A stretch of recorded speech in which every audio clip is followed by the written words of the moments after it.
강원도 정선의 깊은 산골 담비골에는 두 집이 나란히 자리 잡고 있었다. 윗집에는 신만이 부부가, 아랫집에는 사냥꾼 부부가 살고 있었다. 이들은 산골 외딴 곳에서 가족처럼 지내며 서로의 물건과 먹을 것을 나누며 살고 있었다. 그들의 우정은 마치 형제와도 같았다. 사냥꾼이 사냥한 짐승은 언제나 신만이와 나누었으며 신만이가 산에서 캔 약초와 산나물은 사냥꾼과 나누며 서로 네 것 내 것 없이 지냈다. 그러던 어느 날 산삼을 캐러 간 신만이가 밤이 깊도록 돌아오지 않았다. 신만이의 아내는 쪽마루에 앉아 깊은 한숨을 내쉬며 밤하늘을 바라보았다. 어디에 계신 거예요? 아무 일 없으셔야 할 텐데. 그녀는 남편의 무사귀환을 빌며 조용히 기다렸다.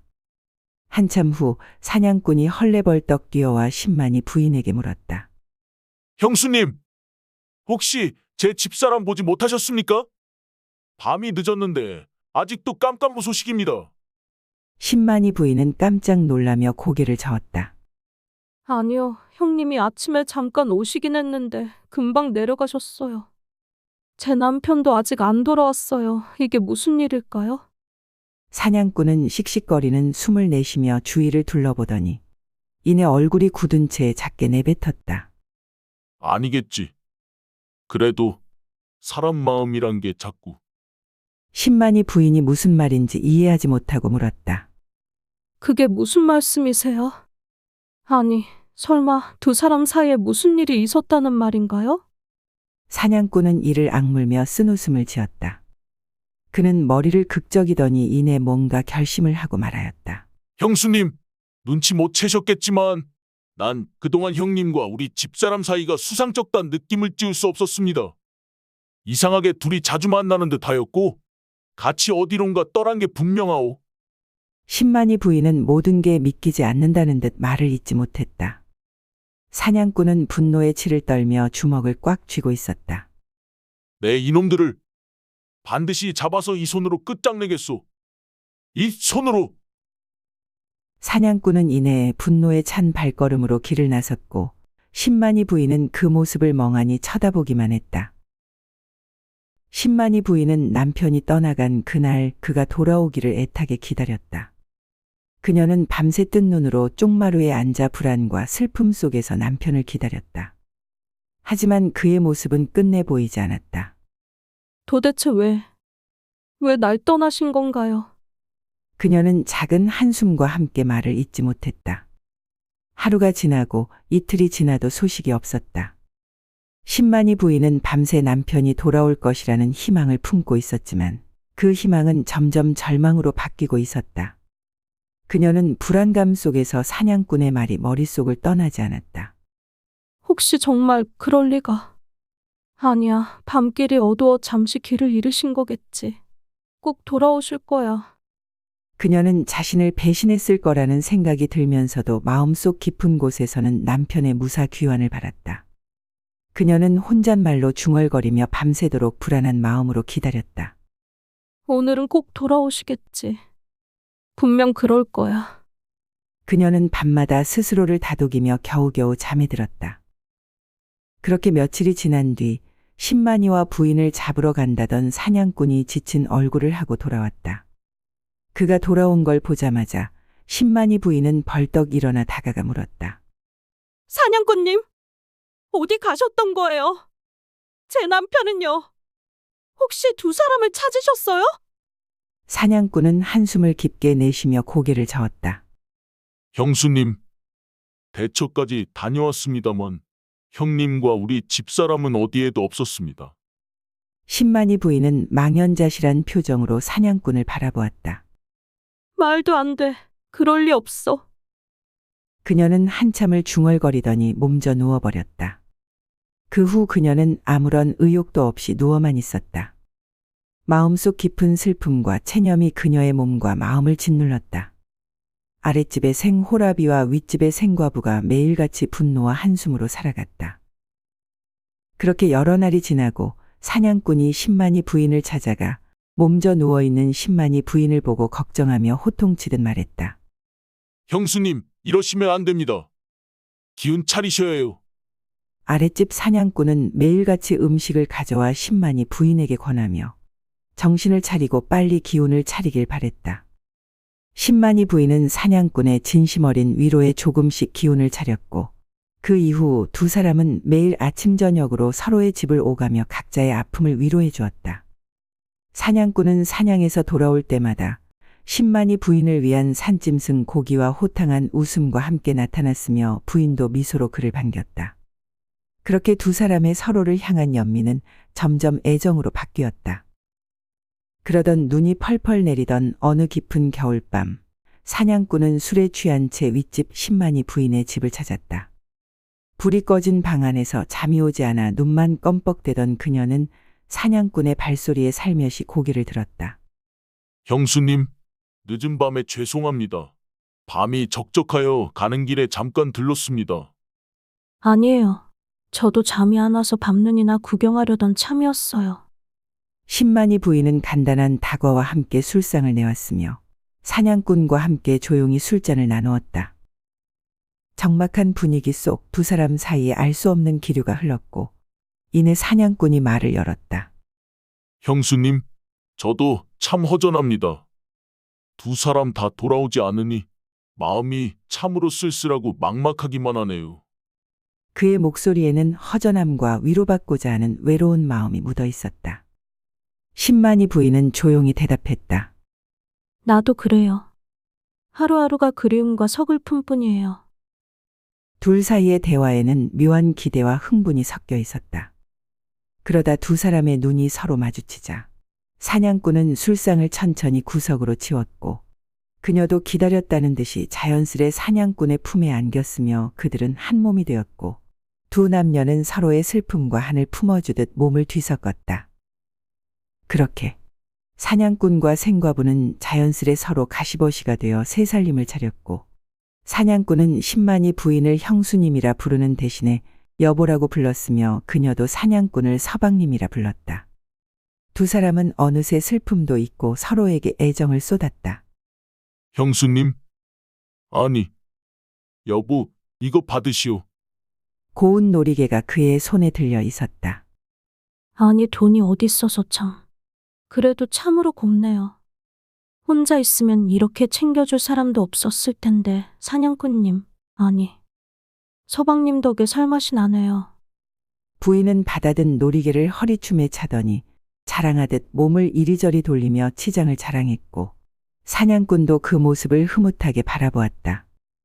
두 사람은 그동안의 슬픔은 완전히 극복한 듯 하였고 신혼생활의 행복감에 젖어 있었다.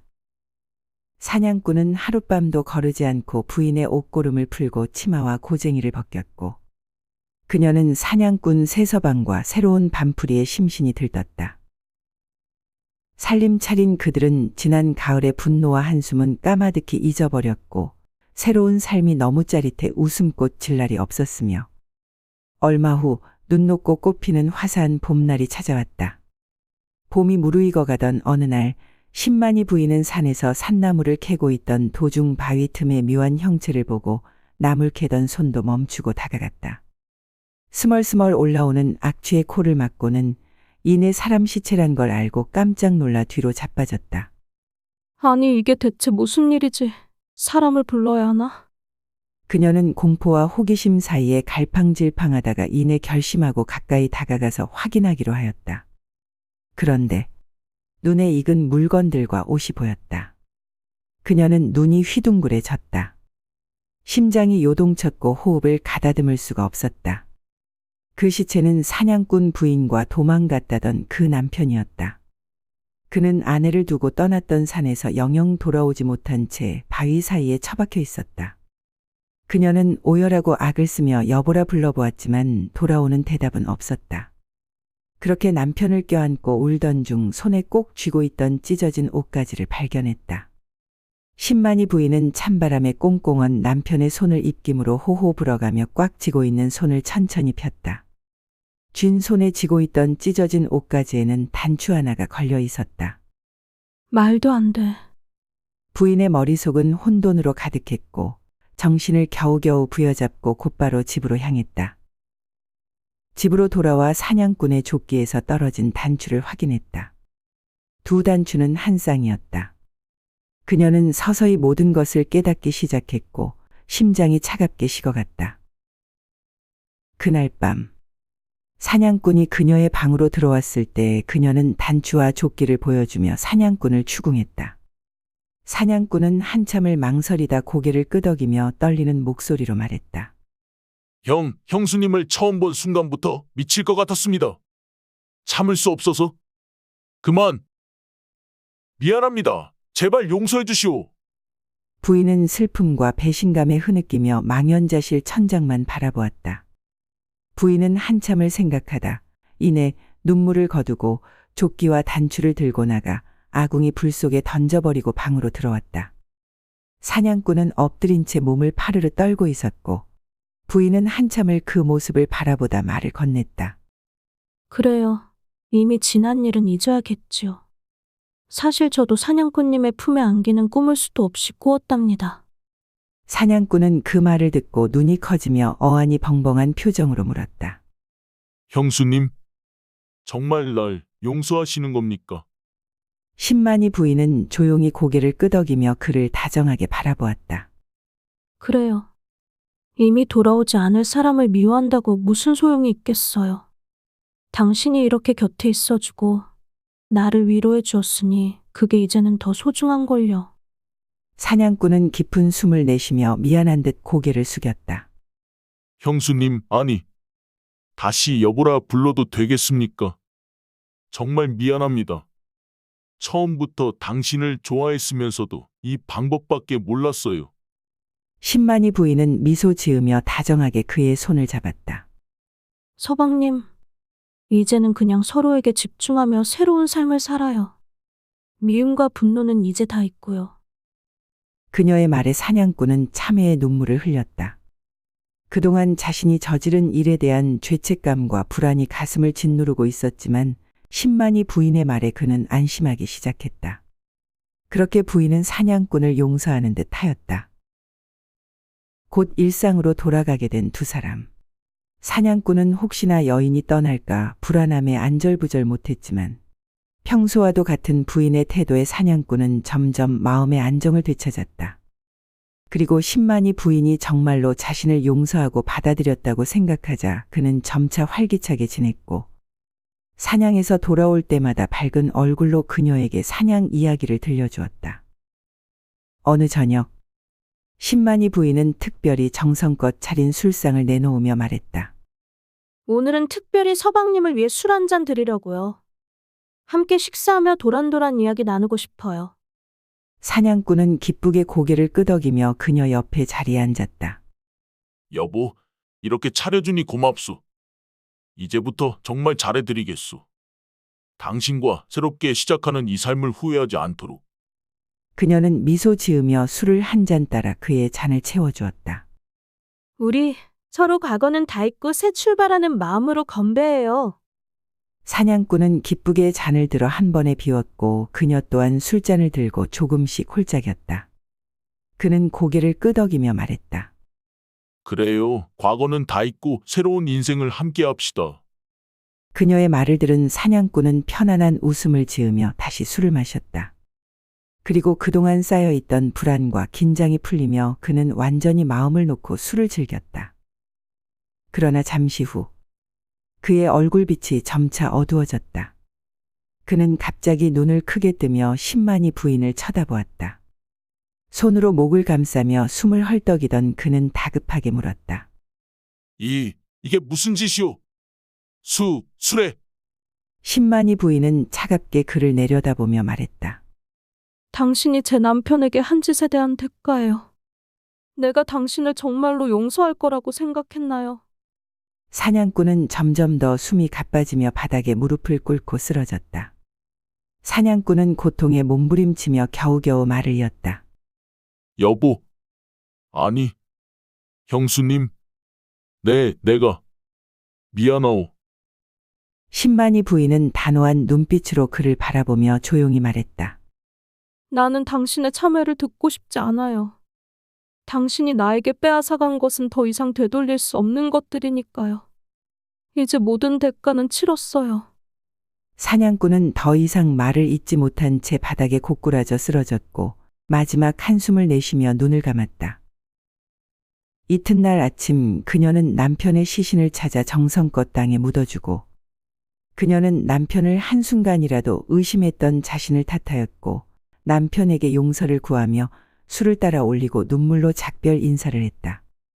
그동안 고생 많으셨죠. 이제 편히 쉬세요. 집으로 돌아온 그녀는 사냥꾼의 시신도 차마 내버려 둘 수 없어 양지 바른 곳에 묻어주었다. 비록 원수였지만 그 또한 5달을 함께 살아온 지압이었기에 그녀는 그에게도 마지막 예를 다했다. 그날 밤 담비골의 두 집은 한순간에 붉은 불길에 휩싸여 타올랐고 10만이 부인은 마침내 모든 인연을 뒤로한 채 산을 떠났다. 그녀는 이 복수를 끝으로 떠돌이 인생을 시작했다. 그렇게 비극적인 인연의 고리를 끊어내며 모든 것을 뒤로한 채 산을 떠나는 길은 잔잔한 슬픔과 함께 막을 내렸다. 오늘 준비한 이야기 어떠셨나요? 다음번에도 좀 더 흥미로운 이야기로 여러분들을 찾아뵙겠습니다. 다음 이야기가 기대되시면 구독, 좋아요, 댓글, 알림 설정 잊지 말아주세요.